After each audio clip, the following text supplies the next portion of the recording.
अस्सलाम वालेकुम स्टूडेंट्स, मैं उम्मीद करता हूँ कि आप सब खैरियत से होंगे।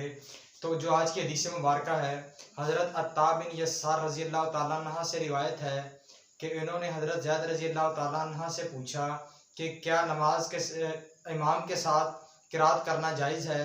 तो हज़रत ज़ैद रज़ी अल्लाह तआला अन्हा ने फरमाया कि इमाम के साथ क़िरात किसी सूरत में जायज़ नहीं, चाहे वो सिरी हो या जहरी। तो इस हदीस मुबारक से हमें ये बात पता चलती है कि हमें इमाम जब क़रात कर रहा हो तो हमें चुप रहना चाहिए। तो इसके बाद हम आज का लेक्चर शुरू करते हैं, जो कि फर्स्ट कंडीशन ऑफ इक्विलिब्रियम। तो आए बगैर वक्त ज़ाया किए लेक्चर शुरू करते हैं। जैसा कि आप लोगों को नज़र आ रहा है कि अगर हमारे पास वेक्टर सम फोर्सेस का ज़ीरो हो या बॉडी पे एक्ट करने वाली तमाम फोर्सेस उनका रिजल्टेंट ज़ीरो हो जाए, तो बॉडी हमारे पास क्या होती है, इक्विलिब्रियम या फर्स्ट कंडीशन ऑफ इक्विलिब्रियम को क्या करती है, सेटिस्फाई करती है। ठीक हो गया। इस बात करने का मकसद ये है कि अगर ये हमारे पास ब्लॉक है ना, तो इस पर लगने वाली, इसको नीचे कर लें, इसको अपवर्ड कर लो, इस पर लगने वाली तमाम फोर्सेस का क्या हो, इस पर लगने वाली तमाम फोर्सेस का सम अगर आप लोगों के पास क्या हो जाए, वेक्टर सम वो ज़ीरो हो जाए, तो आप लोगों के पास क्या होगा, वो बॉडी इक्विलिब्रियम के अंदर होगी। ठीक हो गया। तो ये आप लोगों को क्या दिया हुआ है, ये जो आप लोगों को ये साइन है, ये क्या शो करता है, समेशन को। ठीक हो गया। इसको आप लोग समेशन को शो करता है, सम को, इसको आप इस साइन को कहते हो सिग्मा। ठीक है। तो वो आप लोगों को यही बता रहा है कि जो फोर्सेज है उनका वेक्टर सम क्या हो रहा है, आप लोगों के पास जीरो आ रहा है। ठीक है। नीचे उसने आपको एक मिसाल दी है। मिसाल कुछ इस तरह से है कि वो कहते हैं आप लोगों के पास एक किताब है, जो क्या है, किताब रेस्ट पे, एक टेबल पे किताब पड़ी है। ठीक है। वो कहते हैं क्या है, उसके ऊपर जो नॉर्मल फोर्स है वो अपवर्ड एक्ट कर रही है और जो वेट है वो क्या कर रहा है, डाउनवर्ड एक्ट कर रहा है। ठीक हो गया।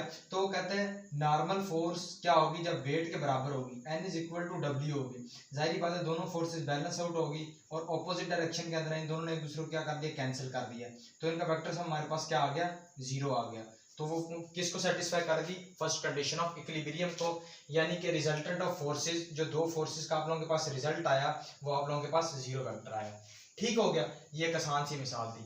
उसके बाद वो कहता है कोप्लेनर फोर्सेस।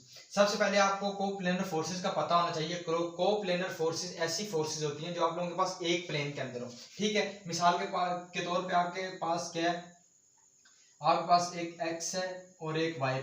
प्लेन के अंदर आप लोगों के पास दो एक्सेस होते हैं, एक एक्स और एक वाई। ठीक हो गया। तो कहते हैं कि अगर आप लोगों के पास कोप्लेनर फोर्सेस से क्या मुराद है कि अगर आप लोगों के पास दो फोर्सेस है ना, तो दो फोर्सेस F1x, F2x, F3x, तीन फोर्सेस है तो वो एक्स एक्सिस की समत में हो। ठीक है। मतलब तीन फोर्सेस है तो वो तीनों क्या हो, एक्स एक्सिस की सिमत में हो, तो आप लोगों के पास क्या होगी, कोप्लेनर होगी। इस तरह अगर आप लोगों के पास एक F1 है, एक F2 है और एक F3 है, वो तीनों क्या हो, अगर वो तीनों y एक्सिस की समत में है तो आप लोगों के पास क्या होंगी, कोप्लेनर फोर्सेस। ठीक है। अच्छा, वो कहते हैं a body will be in equilibrium and it's component will also be zero. आप लोगों ने हमेशा याद रखना है कि किसी बॉडी के इक्विलिब्रियम में होने के लिए उसके ऊपर नेट फोर्सेस का सिर्फ जीरो होना जरूरी नहीं है। नेट फोर्सेस के अंदर आपके पास उसके कंपोनेंट भी आ जाते हैं। ठीक है। उसके अंदर आप लोगों के पास उसका एक्स कंपोनेंट और वाई कंपोनेंट, वो दोनों भी क्या होने चाहिए, आपके पास जीरो होने चाहिए। जब वो दोनों जीरो होंगे तो बॉडी आप लोगों के पास इक्विलिब्रियम के अंदर आएगी। अगर वो दोनों जीरो नहीं है तो बॉडी इक्विलिब्रियम के अंदर नहीं होगी। ठीक हो गया। उसके बाद वो आपको कहता है कि जो आप लोगों के पास एक एफ एक्स है, मतलब एक्स कंपोनेंट है, वो आप लोगों को क्या शो कर रहा है, वो कहता है कि वो आप लोगों के पास जीरो है। इस बात का क्या मतलब है, इस बात का मतलब ये है कि वो कहता है अगर आप लोगों के पास एक ब्लॉक है ना, ठीक हो गया, आपने क्या किया, एक फोर्स इधर से लगाई F1 इसको कह लो और दूसरी क्या थी F2। ठीक है। अच्छा, और नीचे एक नोट, इसको आप याद रखो कि जो राइट वर्ड फोर्सेज होंगी ना दाएं जानिब, वो आप लोगों को, इसको दाएं जानिब फोर्स कर लो, दाईं जानिब जो फोर्स होगी वो आप लोगों के पास क्या होगी, पॉजिटिव होगी, और जो बाईं जानिब फोर्स होगी वो आप लोगों के पास क्या होगी, नेगेटिव होगी। दाएं जानिब राइट वर्ड फोर्सेस पॉजिटिव होंगी और लेफ्ट वर्ड फोर्सेस आप लोगों के पास क्या होंगी, वो नेगेटिव होंगी। ठीक हो गया। तो आप लोगों के पास इधर क्या हो गया, जो F1 है, इस सॉरी इसको F2 कर लो इस हिसाब से और इसको F1 कर लो। राइट वर्ड फोर्सेस पॉजिटिव और लेफ्ट वर्ड फोर्सेस नेगेटिव। तो कहते हैं जब आप लोगों के पास F1 जो है वो आप लोगों के पास क्या थी, पॉजिटिव थी, और F2 आप लोगों के पास क्या थी, नेगेटिव। तो इन दोनों का हजम बराबर था, मैग्नीट्यूड सेम था, तो इन दोनों ने एक दूसरे को कैंसिल किया, तो आपका जिसके पास नेट इफेक्ट आ गया वो जीरो हो गया। मतलब बात करने का मकसद जो एक्स एक्सिस की समत में थी, जो एक्स एक्सिस की समत में आपके पास फोर्सेस का कंपोनेंट निकल करके आया, जो एक्सिस का कंपोनेंट निकल करके आया, एक्स एक्सिस की समत में आप लोगों के पास क्या आ गया, नल वेक्टर या जो वेक्टर सम हो गया फोर्सेस का एक्स एक्सिस की समत में, वो हो गया आप लोगों के पास जीरो। ठीक है, ये इधर इसने बात की है। इसी तरह एक और आपको वाई एक्सिस दिया हुआ दूसरा कंपोनेंट, वो कहता है एक फोर्स आप लोगों के पास, इसको भी इसने F1 का है वो अपवर्ड है, और F2 जो है वो आप लोगों के पास क्या है, डाउनवर्ड। ठीक हो गया।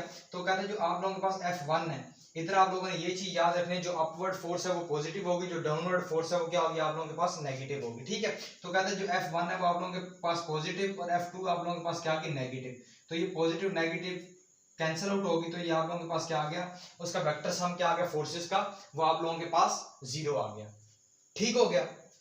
ये दो बहुत आसान चीज, rightward force is positive, leftward negative, upward positive, downward negative. ठीक है, वो कहता है प्रीवियस डिस्कशन से हमने क्या देखा कि कोई भी रिजल्टेंट फोर्स क्या कर रही है, एक्ट नहीं कर रही एक्स एक्सिस या वाई एक्सिस की समत में। ठीक हो गया, कि मतलब वो कहता है एक्स एक्सिस की समत में नो फोर्स, कि कोई फोर्स नहीं है, ये जो हमने पीछे पढ़ा इसके मुताबिक, और वाई एक्सिस की समत में नो फोर्स, कोई फोर्स नहीं है हमारी प्रीवियस डिस्कशन के मुताबिक, क्योंकि वो फोर्स ने क्या किया, राइट वर्ड और लेफ्ट वर्ड ने कैंसिल कर दिया, अपवर्ड और डाउनवर्ड ने एक दूसरे को कैंसिल कर दिया।